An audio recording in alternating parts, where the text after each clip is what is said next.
We'll go ahead and just dive into how today's session is going to work. We'll start by setting the stage with the new federal guidelines regarding funding. From there, we'll walk through different institutional approaches to preferred lending, from historical to standard to the RFI process, followed by the legal and compliance framework schools need to keep in mind. During the Q&A portion, we'll begin with pre-submitted questions, and should time allow, we will open up the chat for live questions from you. We'll then walk through some key takeaways and next steps. Within 48 hours of this webinar going live, we will go ahead and email you a copy of this webinar so you can reference back if needed. All right, so let's go ahead and dive right in. I know many of you are already familiarized with the what we're calling the Post-Grad PLUS reality and federal changes. But to just help ground this conversation and why this matters, we'll briefly outline the new limits and what's changing. With the new Parent Plus limits, families now face clearly defined annual and lifetime caps, regardless of repayment and forgiveness options. For dependent undergraduates, that cap is $20,000 annually and $65,000 in aggregate. Once those limits are reached, families have to explore alternative financing options, which really increases the importance of how schools are providing clear, transparent guidelines. Graduate and professional students are seeing similar constraints. Annual and aggregate limits now apply to both graduate unsubsidized and professional programs like law, medicine, dental, to name a few. Annual limit for graduate programs is now $20,500, while professional programs is now $50,000. What this means in practice is that federal lending may no longer fully cover the cost of attendance for a lot of students, right? And the shifting the realities and burden to the institutions to help students navigate private or alternative lending options responsibly. One of the most common starting points is the historical lending list. This approach often feels like the least disruptive option, especially for schools that are wanting to preserve some sense of neutrality. Zack will walk us through what a historical list looks like in practice and how many institutions can choose this path. Thank you, Kumba. I will just go ahead and leap right in. As Kumba already alluded to, many schools prefer this option for two primary reasons, and you'll probably hear me use these words a few times when we talk about historical lists, which are neutrality and simplicity. And that is because we're about to talk about preferred lender lists. We might think of historical lists as a non-preferred lender list. It is strictly an informational list. It is not exclusive in any way in that no particular lenders, generally speaking, are kept out. It's just a list of lenders that your students and families have been using at your institution in prior years. For the most part, what I tend to see at institutions is that they reflect lenders that your folks have been borrowing from for about the last 3 to 5 years. But it's important to note there is no hard and fast rule or federal regulation or anything like that to dictate what that time period is. So again, neutrality and simplicity are key here. But when I say neutrality and simplicity, I'm not just talking about students and families, I'm also talking about how things work at the institution. For a lot of students, families, neutrality is important. They might see this from a messaging standpoint that, hey, the school is not taking a stand. They just want to be sure we have information. Some of you attending today may remember some of the loan scandals back from, 2009. This was a long time ago. But people want to know that schools are not in the pockets of lenders. There's no kind of relationship like that going on. They just kind of want information and to decide on their own. That's really important to some of them, and that helps them trust the institution. And it's easy to use. It's easy to understand why lenders are there, and they appreciate that. It's also very easy as an aid professional to kind of sell this message to your institutional leaders when they're coming to you to ask, we know all these changes are coming when it comes to plus loans, graduate plus, etc. What are we going to do moving forward? What are your recommendations? It's very easy to explain. We want to take this neutral, simple approach moving forward. It's simple for us to get the data. We know how to do it, easy review process, and so forth. That's a message they can understand, easy to go forward.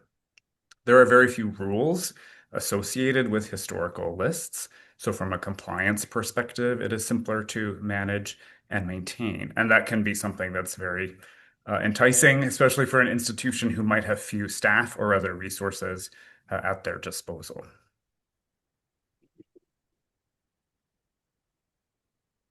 So let's dig in just a little bit to some of the general best practices around maintaining a list or creating a list.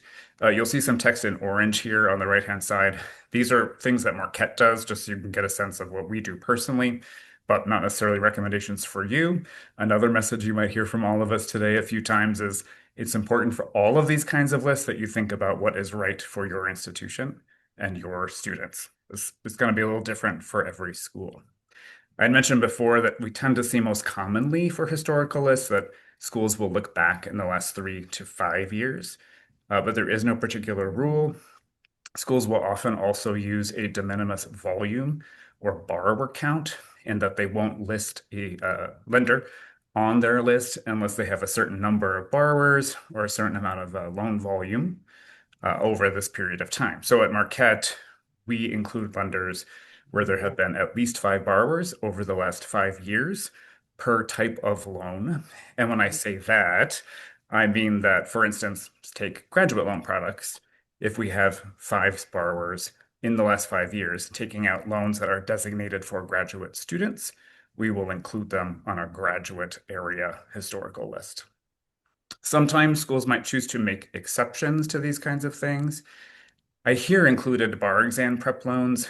This is a little unique to Wisconsin, where Marquette is located, because if you have graduated from a law school in Wisconsin, you do not usually need to take the bar exam to practice law. So we don't have a lot of students needing bar exam prep loans. So we might choose, for example, to include this for students who do wish to take this loan, but we might very infrequently have 5 borrowers in a 5-year period. So we might choose to include it so that is there and available for people from an informational standpoint, even though that lender doesn't meet our usual criteria. Sometimes schools may choose also to actually exclude lenders if they have good reason to do so. There may be a legal issue with a lender. There could be a fraud issue with a lender. I've almost never seen this happen, by the way. I don't want to imply that this happens on a regular basis. It absolutely does not.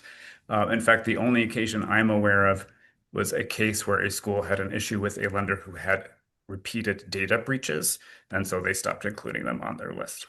What's important there is that this be disclosed. We'll talk about that a little more in just a moment. It's also important too, is remember, neutrality is key with a historical list. So it's a really great best practice to randomize that list of lenders. If you're using a third-party platform, at Marquette we use Elm, that's actually built into their process. So anytime a unique IP address clicks on that lender list page on our website, that lender list appears in a different order. Because let's face it, on a website, you have to scroll, right? If that didn't randomize, that would mean every time you went to that page, that same lender is going to appear at the top. And that does actually affect our choices. So that's a good best practice to be sure that that kind of thing doesn't happen. It's also important to remember, if you're using a third party, that sometimes not every lender actually participates with that platform. So we at Marquette, for example, have had to add a few. They're generally publicly affiliated lenders who don't participate in Elm, so we've had to have them manually added because we do have 5 borrowers in 5 years participating with those lenders. At Marquette, we choose to update every other year. So we will look at borrower volume over the last 5 years every other year. But again, there's no hard and fast rule here. This is not a regulatory imposition. This is just the choice we have made. There are some regulatory impositions here, in that we do need to have disclosures out there all the time in a couple of areas. One, making sure that folks know about Title IV aid availability, for example. Two, knowing that schools will certify private loans from every lender, whether or not they appear on your list. And also, and perhaps most importantly in today's context, what your process is for choosing lenders, why these lenders are here. That needs to be fully disclosed always to the public so that we're very transparent. Remember, this is about neutrality. And we can't disclose what we haven't documented, of course. So you will see this began as a lovely accident, but I'm happy that we had this accident because I could not stress enough the importance of documenting well your process. Um, this is not just for audit purposes. By documenting your process well, this means you also have a great reference when you are evaluating how the process is going. Is it serving your students? What is lender performance like? All of these great things. So I'm not going to dig in super much into this because we're going to hear from Ben shortly about preferred lists, but I do want to note a couple of comparisons between them. And this is going to depend a little bit on the students and families who are doing the borrowing. I mentioned earlier that sometimes that neutrality is very attractive to a borrower when they're interacting with the school and their lender list. A nice thing about a preferred list, though, is that you have done the homework for the families because you have found the best deals for them ahead of time. They don't need to search so much. With a historical list, they have to do a lot of that comparison work themselves. Third-party platforms can help, but they still have to do it. And sometimes that's not the easiest task for them. Sometimes they make poorer choices. Whereas if we had made some recommendations, maybe they would have ended up with a better loan. Another thing to note with these is that with a preferred list, sometimes when we're getting best options out there are not always great. Sometimes just this is what the market is bearing at this particular juncture, or based on the creditworthiness of the students or families in question, the best products out there just aren't the most wonderful loans in the world, but this was the best that we're able to offer them.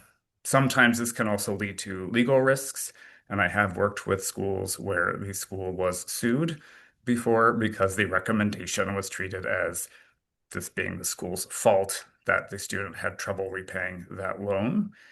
So this is something that can happen, but I also want to stress this is an extremely rare thing. The lawsuit did not succeed, by the way. But full disclosure, these things can happen. Thank you. Well, Ben will now walk us, thank you so much, Zach. Ben will now walk us through kind of what a traditional standard preferred lender list looks like, where institutions are taking a more active role in evaluating lenders' maintenance and oversight. Good afternoon, everyone. Thank you very much for being here and wanting to learn more. I think with all the changes, the more that we can be informed, the better off we will all be, and ultimately that's better service for our students. So a little bit of background. I'm coming from two large public four-year institutions, and then also with a health sciences center or grad professional institution as well. And I think it's very important that you understand your students and the culture of your campus because it's going to be a little bit unique, even between the two large four-year publics I've worked at. The needs of the students is very much different, and so I think your approach to your lender list will be driven very much by what your students are. With that, you want to make sure that you're engaging with the right stakeholders across campus to make sure that you're making the right decisions. Obviously, financial aid is going to be a key part of that. If you have an enrollment management office or division, they likely will have input because that's going to impact maybe the students that they're recruiting or the students that they're trying to retain. Also, your bursar, because a lot of this is going to have to pay the bills, and you may want to have that good relationship with them. And if you're not in enrollment management, maybe you're with student affairs or your provost office, but you want to make sure that you're adhering to the institutional goals that are in place at your campus in making these decisions. You want to have that as kind of your frame of reference. So as we get into the review and the updates and like the cycle, I think a lot of best practices would include reviewing this information on an annual basis. Typically, prior to the start of a year, you want to make sure your list is current. You're doing your research. Now, a lot of times it's going to be not maybe a week worth of preparation. That's several weeks, maybe even several months. It's great when you can get out to conferences, especially the larger conferences where you can meet with many of the lenders because you can develop those relationships, get really good information from each lender about the differences. And that, I think, as you go through the review process, certainly helps us in making our decisions in what we want to do. It also helps you to understand the differences between the loans and maybe what the options are. And I'll get to that more in a moment. In terms of platforms, Zach had mentioned this. We also have used Elm Select. We've used other platforms as well over the years. It really just matters what is best for your students and your campus and kind of where you're situated at. Speaking from the compliance aspect, though, and communications, how we're promoting this, the lender list is great. And, from the historical perspective, to have the students to put that on them to do the traditional way of the families are researching what to do, that probably works for the most students. Where more of a preferred list, I think, helps, and especially with staff and where we try to have our loan team and our advising team meet and discuss this on a regular basis, is that oftentimes the kids that can just find any loan, maybe they just need $2,000 or $3,000 and any loan will do. That kind of takes care of the majority of kids. Where I tend to visit with most students and have more in-depth conversations are in unique situations. A prior balance from more than a year old. Maybe they're not meeting SAP. Maybe, it is for a special expense that's not covered normally.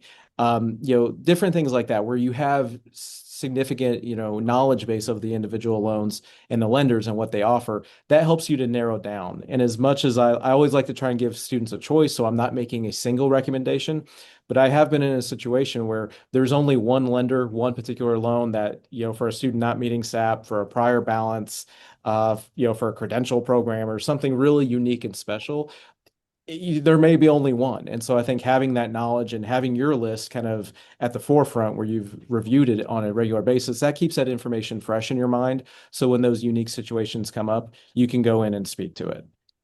As we review the lenders, I mean, we obviously will take meetings. We're going to develop our contacts and partnerships. But we're going to see what are the changes. Is there an advantage? We ask a lot of questions in those meetings, just because we want to be as well informed and we want to think through scenarios that we experience on our campus. Like I said, it's those unique situations that we really want to help our students with. And if we know of a particular lender that offers that, then that may be come up, top of mind, so we can make that recommendation. That really helps us in reviewing this. And also we'll look at how often do we need this loan? If we haven't had this loan or this lender for several years, maybe they wouldn't be on our list. We want to keep it somewhat current, but maybe because of unique exceptions that they allow, maybe we would keep them on even if we haven't offered the loan in the last year or two, just because if that exception occurs, we want to make that an easier process for our students to find that information, apply for the loan, and hopefully get funded.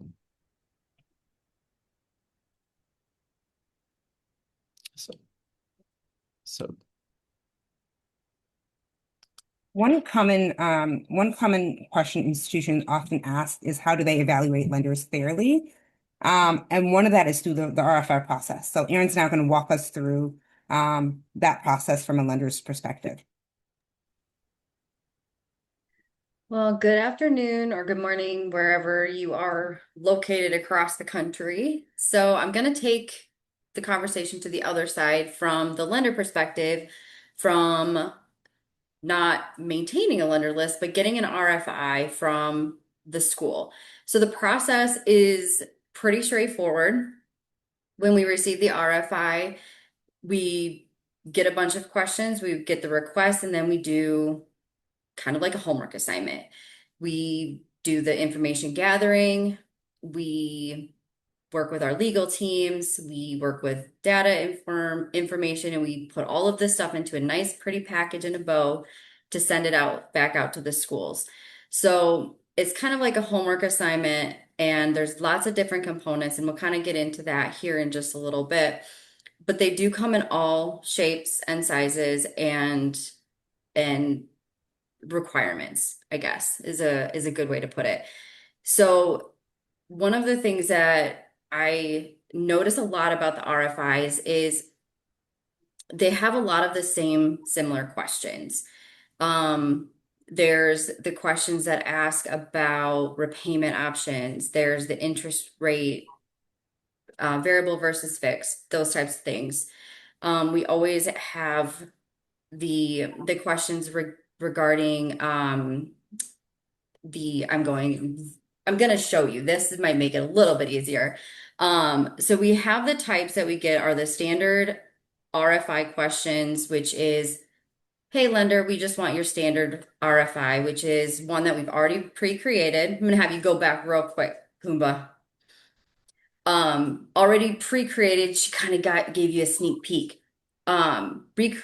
Pre-created marketing teams do it. Most lenders have this already on stock for you. So if you're not sure kind of what you're looking for, this would be my suggestion to ask for. It's going to have all of the general questions that you would be asking for anyways. The other one is online forms or procurement sites. These are like Google Forms, Google Docs, where you log in, answer some questions and hit submit, or some of them are a little bit more complicated. And then we have the PDF for the Word ones, which I'll show you here in a second. The comparison platforms, as Zachary and Ben have talked about, Elm being, I think, was the one both of you guys had mentioned. Fast Choice is another one. We also have some state-sponsored ones. Indiana uses InvestEd. There's a couple other ones. All of them are great. They're comparison tools. Historical and or preferred lender list schools use them. We use them as well. We work with them very closely to help with you managing your lender list, whether it's approving products for you, helping suggest them, or just making sure that you get the products that you're eligible for added to your lender lists. The completion submission timelines, we would like as lenders to see 4 to 6 weeks. However, at this time, I'm seeing more of a 2 to 3 week turnaround. So if you are in the market of doing a submission to your lenders for some RFIs, go towards the 4 to 6 range to help us out a little bit. Getting that data, getting everything put into a nice package that is readable, understandable, and more tailored to your school particularly is taking a little bit longer than that 2 to 3 week turnaround. Kumba, if you could hop to the next page. So this right here, I'm going to have it pause real quick if you guys want to take a scan of the QR code. This is our standard RFI. Standard RFIs are the most commonly asked questions on an RFI. So this is 90% of the questions that I get asked on every single RFI. What products do you have? Cosign release, what the payment examples are. You can hit play. Oh, yeah. So this is a nice little video that's going to kind of show you what it looks like. It's going to have the fee information, the benefits. So different lenders have different benefits depending on what they have. The features, the disclosure statements, all the links there, the fine print. Everybody's got the fine print. So you're not getting away from that. But it's got a lot of the information that is asked on every single RFI that we get. What's nice about this is it comes in a nice pretty package, already there, ready for you. And you can ask for this with supplemental questions. So if your school wants all of this information, but you also want some data elements, you want to know what your particular school's default rate is or approval rates, you can ask for the standard, which has all of this information, and then some supplemental questions. That's completely up to you.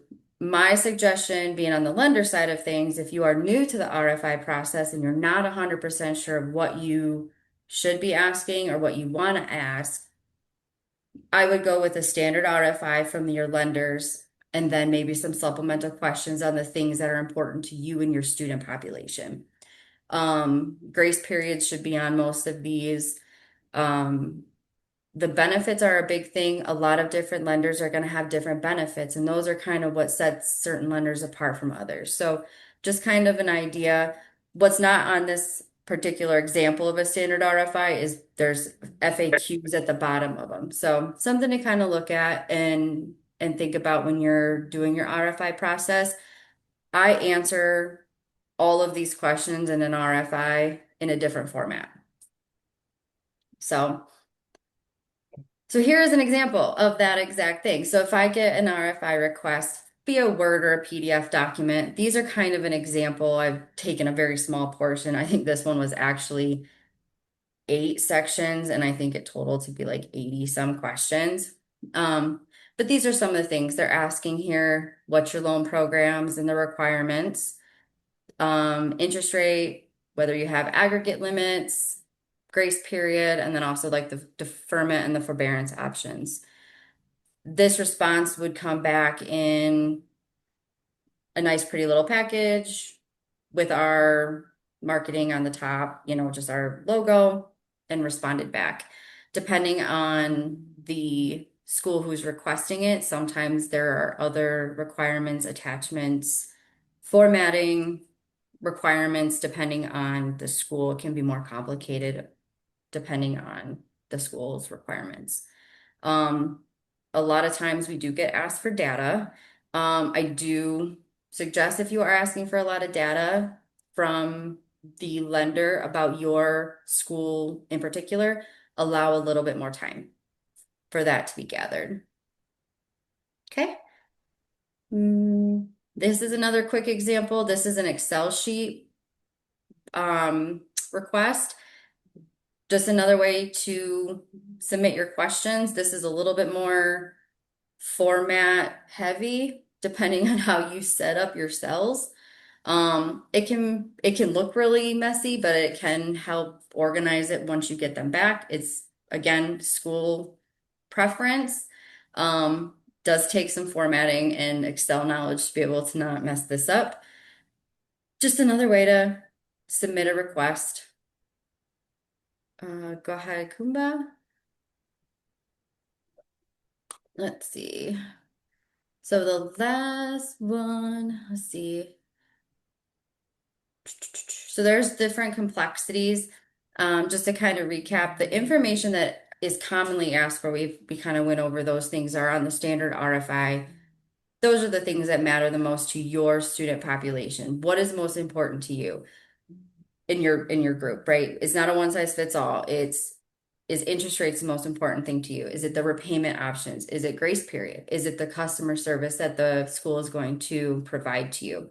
Or sorry, the lender is going to provide to you? Is it the aggregate limits? It just kind of depends on your student population, whether or not what your important is, what questions you want to ask. Is it the default rate? That's kind of up to you as the school on what you want to ask.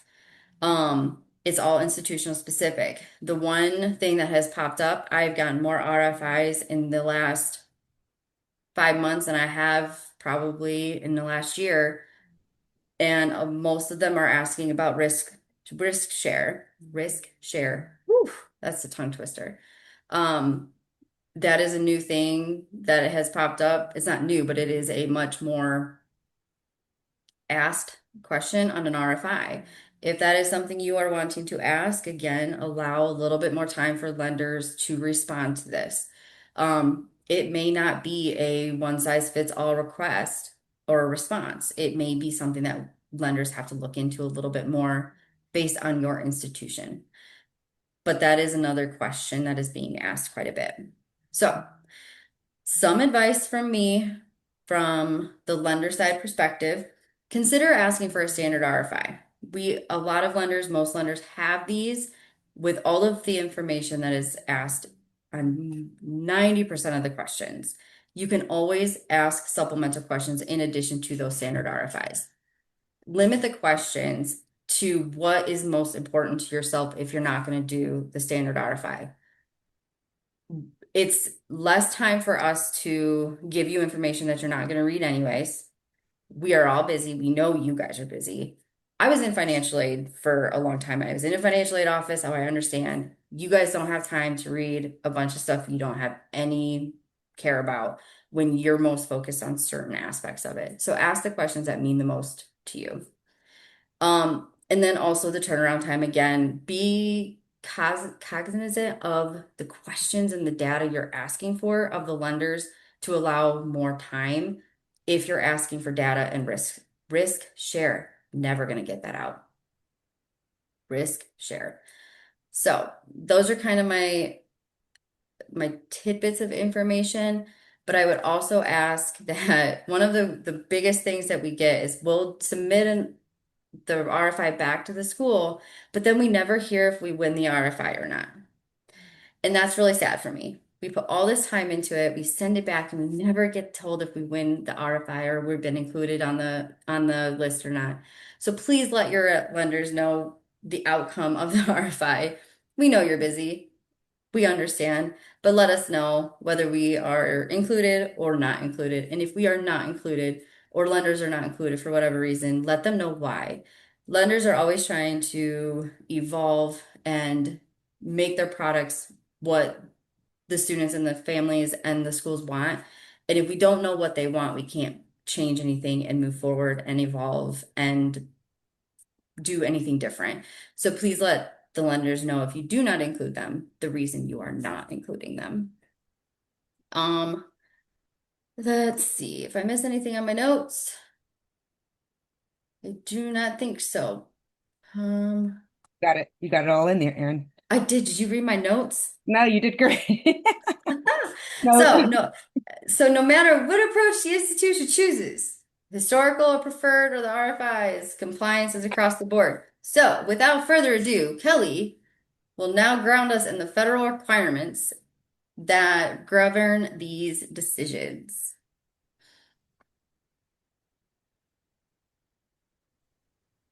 Hi, everybody. It's nice to be here. And as I just let Kumba know, for some odd reason today, I've been having tech issues. If I drop off, it's not because I've had it with a law and I want to run away from it. It's more my internet's going a little bit wonky. To ground the legal conversation before I get into the minutia, with maybe just taking a step back from a legal perspective of like, what are some of the policy goals? And before I get into what actually needs to be in the requirements. So on the screen here, I'm not going to get into line by line, but really a couple of the points are ensuring that if there is a relationship that you have with a lender that is endorsing a loan, recommending a loan, promoting a loan, that's going to meet the statutory definition of a preferred lender arrangement. Why did I take a second to lay out that really simple rule? I've worked with some programs that think they are sort of cute, that if they're not using magic words like we endorse these lenders, that they're not walking the fine line of having a preferred lender list. And so just a quick little level set that when we're talking about the regulatory requirements of preferred lender lists, it's not just black letter quote unquote endorsement. It could be something as subtle as promoting a lender that will rise to the level of, man, we have a preferred lender list and all these laws and requirements actually then kick in, okay? The other concept to keep in mind is the legal framework is intended to help with transparency to consumers. We have consumer transparency, consumer protection. The other big goal here is avoiding conflict of interest. I know Zack in his session was talking a lot about neutrality. That's not the policy goal here, but consumer protection, awareness of why certain lenders are identified, and again, avoiding any real or perceived, I guess, allegations or claims of conflict of interest are really going to be driving the Department of Education regulations and the consumer credit regulations.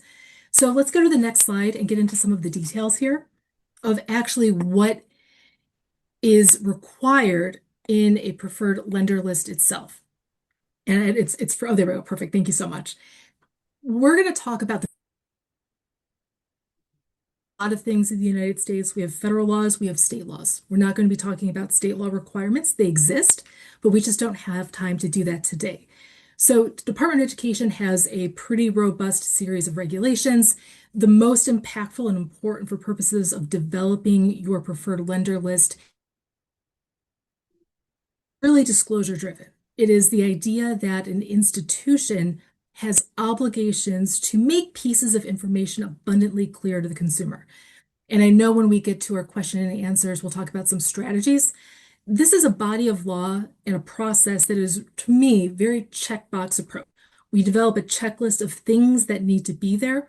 We don't get too creative, and we are very methodical, working our way through the list. The one that I wanted to pause on is that third bullet point on this particular slide on the left side. For those of us that are familiar with the FFELP loans, there is a requirement to include 3 unaffiliated lenders. The private space, it drops down to 2 unaffiliated lenders. You could include more. That is just the foundation. And so some, excuse me, some institutions said, hey, Kelly, We want to include more. Can we do so? Absolutely. That is just the baseline requirement that you need to have at least 2 unaffiliated lenders on your list. You'll theme with a lot of our remarks is this idea of periodic review. The regulations governing this product and this preferred lender list say that it has to be reviewed annually. If you want to do it again more often, bless you, you may certainly do so.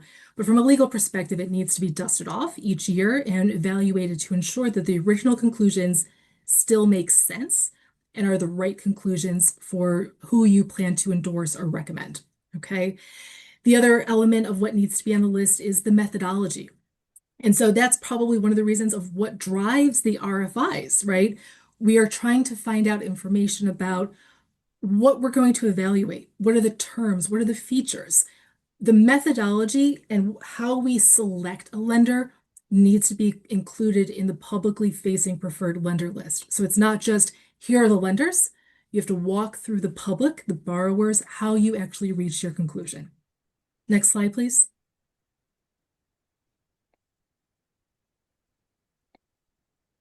So on my side, I think the next slide will be the annual reporting and the disclosure requirements. Perfect. Thank you so much.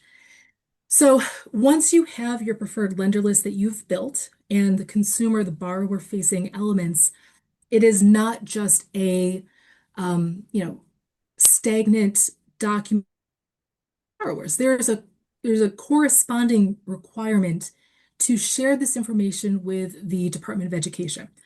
So the Department of Education report is, I would characterize it as everything that's in the preferred lender list plus a little bit more, right? So all the hard work of your methodology, what you looked at, your criterion that you use to build your borrower-facing disclosures, that's going to be the foundation for your Department of Education report.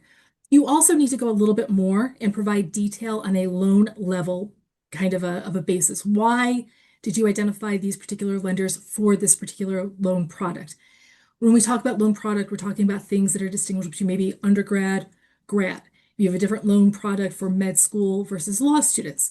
That's the kind of delineation that needs to be reflected and addressed in your annual reporting. The report is not just something that goes to the Department of Education. Once you prepare it, you also post it on your website. Is getting a lot of information about your program. They're getting the list itself, and they're going to also get the information about what you have provided the Department of Education. And again, once again, this is something when you are building this report, or at least preparing to generate it, careful attention to the Department of Education regulations. The citation is there. If you are so curious how to dig into it and get more detail, happy to sort of direct your attention there, but it is very specific. You work yourself top to bottom methodically and ensure that each element is addressed. Okay, next slide, please.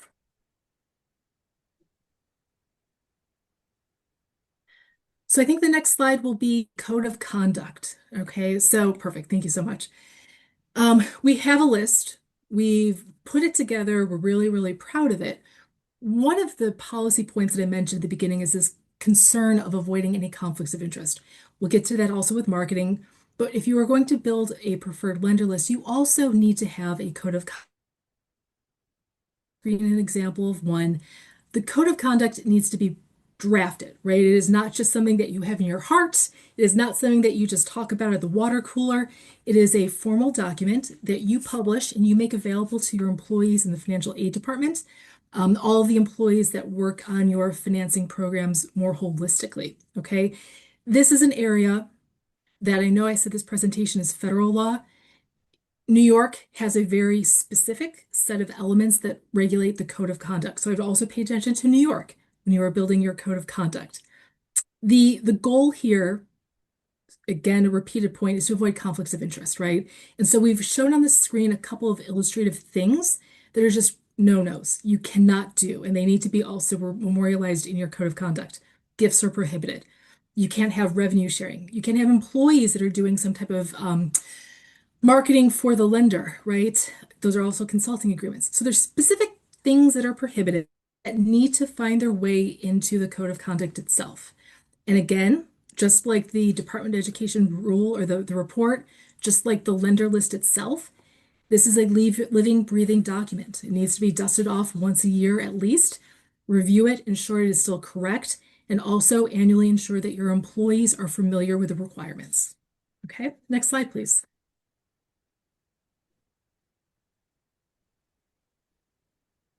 So in addition to the code of conduct, we also have this idea of, well, how do we let people know about this preferred lender list, right? And we've done all of this work process, and we've done all of this legwork. We really would love to market the relationships, right? We want to get some eyeballs on this. And that certainly can be done. And when we think about marketing the preferred lender list, what we're really doing is marketing the loans. And this is a responsibility that is shared by both the institutions as well as the lenders. A lot of what we've talked about are really institutional born requirements and obligations.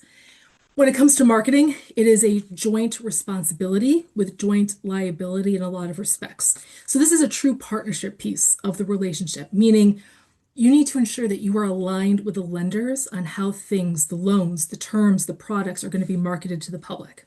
Okay, so this is a true collaboration. We don't want our lender to be doing something wacky and we get pulled into it, and vice versa. This is a combination of laws and requirements that are both Department of Education based as well as consumer based, truth in lending. And so you have to have familiarity with both sources of authority, and you pull them together and you find ways to effectively promote these loans. Generally speaking, lenders cannot, and institutions cannot say, we endorse these loans. The exception is if you have gone through the formality of, if you have gone through all of those hoops and the compliance requirements, then you have more latitude to say that we endorse, we recommend, we encourage you to look at these particular lenders. Nonetheless, we still recommend that you disclose clearly and conspicuously to all the students, the parents, etc., that the loan. We don't want there to be any ambiguity or even confusion that a student and his or her family thinks the school is the one making the loan. It is the lender who is the lender of record, and you just have a relationship that are introducing the two, and in fact, encouraging to consider these particular lenders. But we cannot muddle the waters in any way to suggest that the institution is acting as the lender or anything that is close to being the lender, because fundamentally you don't have the legal authority to lend money. That's why we lean on lenders to have that, okay? There's also rules and regulations around using logos, using mascots, etc. And so you have to be very thoughtful about what that marketing looks like and just being very considerate of both the ed regulations as well as like regulations that your lender will need to be part of that conversation. Okay, those are the end of my prepared remarks. And I think we have about 8 minutes left. Thank you so much, Kelly. We'll just use the last couple of minutes here to just go through some pre-submitted questions. And then I'll give some folks some instructions on how to reach panelists and Ascent reps. All right, so the first question, just dive right in, just kind of continuing the theme Kelly talked about. How can institutions balance regulatory compliance with operational efficiency? Kelly, if you want to touch on that briefly. Sure. Listen, I come to the table as external legal counsel, which can certainly be viewed as ivory tower, right? I'm not in the financial aid office, and I appreciate that I'm not fully apprised all the times of the operational challenges. But from my experience, this is a process that benefits significantly from building a control document. And I think Erin had something that I would recommend leveraging, which was like a table that identifies here are the elements that we are going to evaluate. And it's a control document for consistency across the board. We want to build consistency and avoid a challenge of somebody saying, you valued this over this in an unfair manner, right? So a control document with what are we going to consider, and having your answers clearly cataloged and recorded. So a control document is extremely important from my perspective for ease, consistency, finding predictability, and also minimizing challenges. I also try to be very realistic with parties around the timeline to go to market, right? I know the RFI process was about 4 to 6 months, or 4 to 6 weeks. I'm sorry, 4 to 6 months would be people jumping out the window. 4 to 6 weeks. But we also need to be very clear about what does it take to actually build some of these documents. You can't really turn it on overnight. And so being very thoughtful and transparent at the beginning of like, what does it take to go to market and building out the workload and the timelines, I think that from legal can help avoid the surprises with business of like, wait a second, I thought this was going to be available for this particular semester, this particular year. But if we were a little bit more transparent, that usually takes 3 weeks to build. We need another 6 months for the website. You should be very clear about the timeline and building milestone markers. So timeline management and a control document of what legal issues and answers you're going to catalog when you're evaluating lenders sort of face to face. Thanks, Kelly. Ben, what are the common pitfalls institutions encounter when developing or revising a preferred lender list? Sure. Well, Kelly kind of mentioned it a little bit, the lack of communication or not adhering to your policy and procedures. If you say that you're going to do something, you want to be transparent with it and make sure that you're open there. So I think folks that aren't doing that, that's certainly one. And then I think Erin had also mentioned a lack of communication back with the lenders. If there are questions or if there are things that you are needing, make sure that you're clear with that and let them know at the end of the process. And then, Zach, approximately how much staff time or internal resources should institutions expect to dedicate to building and maintaining a preferred lender list? Well, I'm going to speak from some personal experience now as we're going through that process. I would say actually you should expect to spend a pretty significant amount of time in the initial RFI process. Partly because there are a lot of folks involved. We spoke a little bit, I think, earlier about how we keep this process very neutral and controlled. In going through the RFA process, we have a whole committee of folks. I think Ben alluded to this a little bit too. So there are 5 of us involved in that committee. We're all playing our own roles in beginning to get the RFI out. Of course, after having developed it together, collecting those responses and documenting them, sitting together to evaluate it.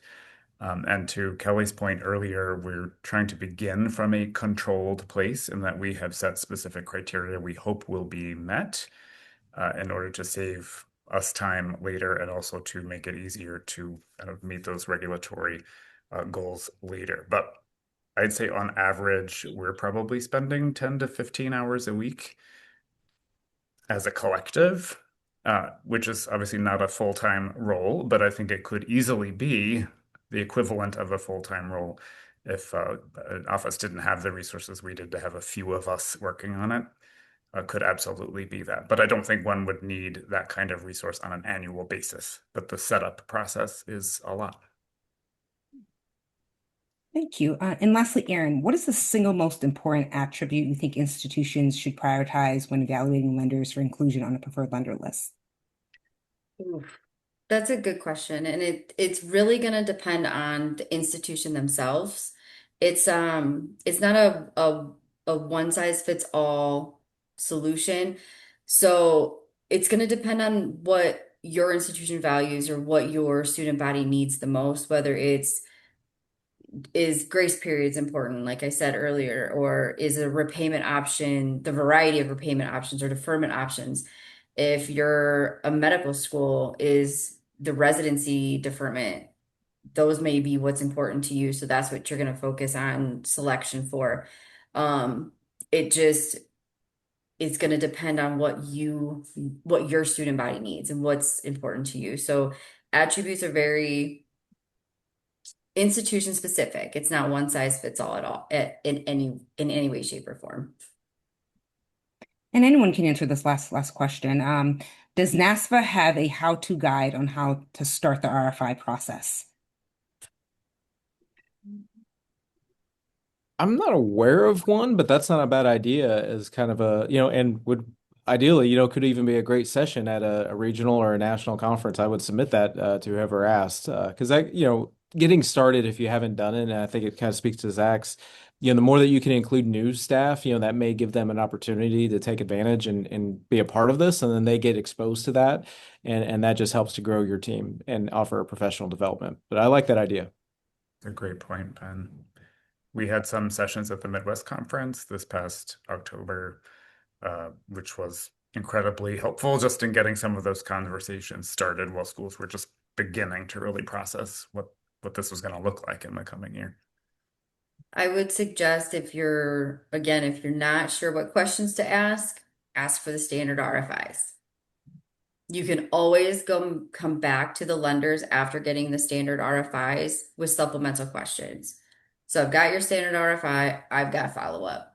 You can always do that. Absolutely. And in an effort to be conscious of your time, if y'all have any additional questions, you can put them in the chat. We'll gather those and we'll respond to those questions in the post-webinar follow-up. So if you want to take a second and put some more questions in the chat, you can do that. We'll compile all those and send a response back via email when we send out the recording as well. But lastly, just a couple of final takeaways to just kind of round things out before we let everyone go here. There's not a one size fits all when it comes to the lender list, right? You have to look at what's important to your campus structure, your resources, your risk tolerance, and not necessarily industry pressures, right? Process matters as much as the outcomes, and make sure that you're documenting everything, that there's a repeatable methodology that's involved in that, including the RFI cycles, your decision criteria as you kind of assess how to go about this. Compliance is ongoing, as Kelly stressed here today. It's not a one-time exercise, and preferred lenders require annual review, clear disclosures, and strong internal governance to maintain compliance with federal requirements and any type of evolving guidelines.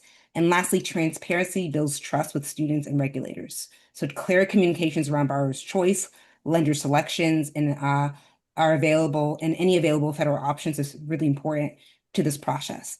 If you have any questions, all the folks on this panel are available to you. You can reach out to them directly. They told me I could go ahead and say that. You can reach out to them directly. Specifically, at Ascent here, you have regional representatives. Myself, I cover the ISFA, MASFA regions. And Chantel Isaacs is my counterpart. She covers SASFA, SWASFA, and WASFA regions. If you take 2 seconds to scan this QR code, you can schedule a meeting directly with us, and we can answer your questions directly, along with any of the panelists here today. Thank you so much for taking your time to attend this webinar. We appreciate you coming out to figure out how ways you can support your students and families during this significant time of change. Thank you so much, and have a wonderful rest of your day.